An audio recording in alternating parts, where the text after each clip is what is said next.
بہت سے لوگ کہتے ہیں کہ مجھے کیسے پتا اللہ مجھ سے خوش ہے. اسکالرز اس کا ایک جواب دیتے ہیں کہ اگر تیرا نماز پڑھنے کا دل کر رہا ہے اور کوئی نیکی کرنے کا دل کر رہا ہے تو یہ ایک سائن ہے اللہ تم سے خوش ہے, کیونکہ توفیق اللہ کی طرف سے.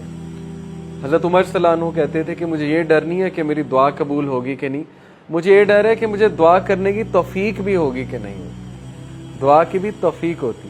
اگر ایک بندہ ہینڈ ریز کر رہا ہے, ثبوت ہے کہ اللہ چاہتا ہے کہ وہ اس کے پاس آئے, ادروائز اس ہاتھ ہی نہ اٹھاتا ہو. جس سے اللہ ناراض ہوتا ہے اس سے ہاتھ نہیں اٹھائے جاتے, اس سے پھر دعا بھی نہیں کی جاتی. تو اس لیے اگر آپ کبھی دعا میں ہاتھ ریز کر رہے ہیں, اس کا مطلب اللہ تعالیٰ چاہتا ہے. So if you want to know how you stand before the Lord, before the King, اگر آپ یہ جاننا چاہتے ہیں کہ آپ کا کیا مقام ہے اللہ کے سامنے, بادشاہ کے سامنے, پھر یہ دیکھیں کہ آپ اپنا ٹائم کیسے اسپینڈ کر رہے ہیں. بڑا سمپل کرائیٹیریا, آپ کا ٹائم کہاں جا رہا ہے. اگر تو اچھے کاموں میں جا رہا ہے, پروڈکٹیو کاموں میں جا رہا ہے, اچھے کاموں میں بہت سی چیزیں, ضروری نہیں اچھے کام سے مراد نماز ہی ہے, وہ تو پیک کا اچھا کام ہے. اچھے کاموں سے مراد گھر کے کام بھی ہیں, اچھے کاموں سے مراد کسی کی مدد کرنا بھی ہے, اپنی ذمہ داری کو نبھانا بھی اچھے کام میں آتا ہے. And what work you are assigned to do, اور یہ دیکھو کہ تم کیا کام کر رہے ہو, تم کن کاموں میں ملوث ہو اور تمہارا ٹائم کہاں پہ لگ رہا ہے. ہم اپنی روٹین نوٹ کریں, اس روٹین میں ہم یہ دیکھیں کہ ہمارا major chunk of time, major chunk کہاں جا رہا ہے.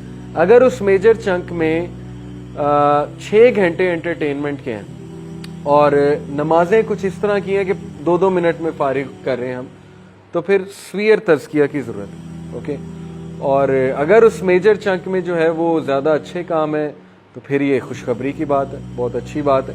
تو اپنے ڈے کا محاسبہ کریں, انالیسس کریں, اس کی منتھلی رپورٹ بھی بنائیں.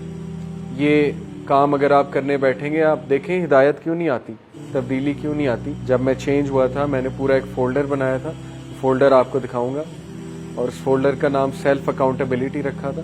اس میں پوری اپنی رپورٹ لکھتا تھا. تو جب میں کوئی غلطی کرتا تھا میں وہاں لکھتا تھا نوٹ پیڈ پہ, آج مجھ سے یہ غلطی ہوئی, یا جب کوئی اچھا کام کرتا تھا وہ بھی نوٹ کرتا تھا.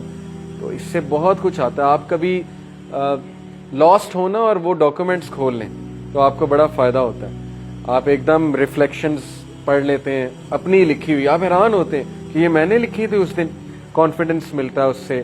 جب آپ کسی گناہ کو ریزسٹ کر رہے ہو, لکھ لیں آج میں نے گناہ کو ریزسٹ کیا, ایسے کیا. سائیکولوجیکلی اسپیکنگ, جب کوئی چیز آپ لکھ لیتے ہیں نا تو برین کے جو پاتھ ویز ہیں وہ بنتے ہیں اس چیز سے متعلق, تو وہ عادت چھوٹنے کے زیادہ چانسز ہوتے ہیں. اسی لیے جو اسکولنگ سسٹم ہے, آپ کو ٹیچر پاور پوائنٹ بھی دے سکتا ہے. اسکول جانے کی کیا ضرورت ہے, آج کل تو گوگل کلاس روم پہ ٹیچر کہ لو یہ لو پاور پوائنٹ ڈال دیا, پڑھو بیٹھ کے.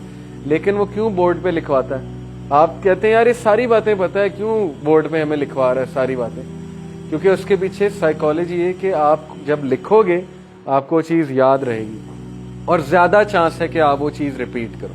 تو اپنا ایک فولڈر بنا کے نا انالیسس کریں اپنی شخصیت کا, اپنے روٹین کا, اپنے ٹائم چنکس کا انشاءاللہ تعالی, اور اس کے بعد ایکشن پلان بنائیں کہ میرے روٹین میں مجھے یہ ٹرینڈ نظر آ رہا ہے کہ میں رات کے اس ٹائم بہت ضائع کرتا ہوں اور یہ چیز میرے ایمان کو خراب کر رہی ہے. تو بس اس کو ریپلیس کرنا شروع کریں, عادت بن جائے گی انشاءاللہ. آہستہ آہستہ کریں گے.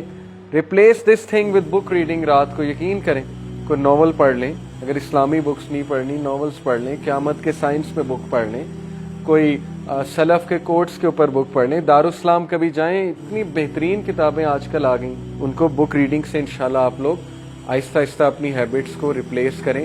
اس طرح تبدیلی آئے گی.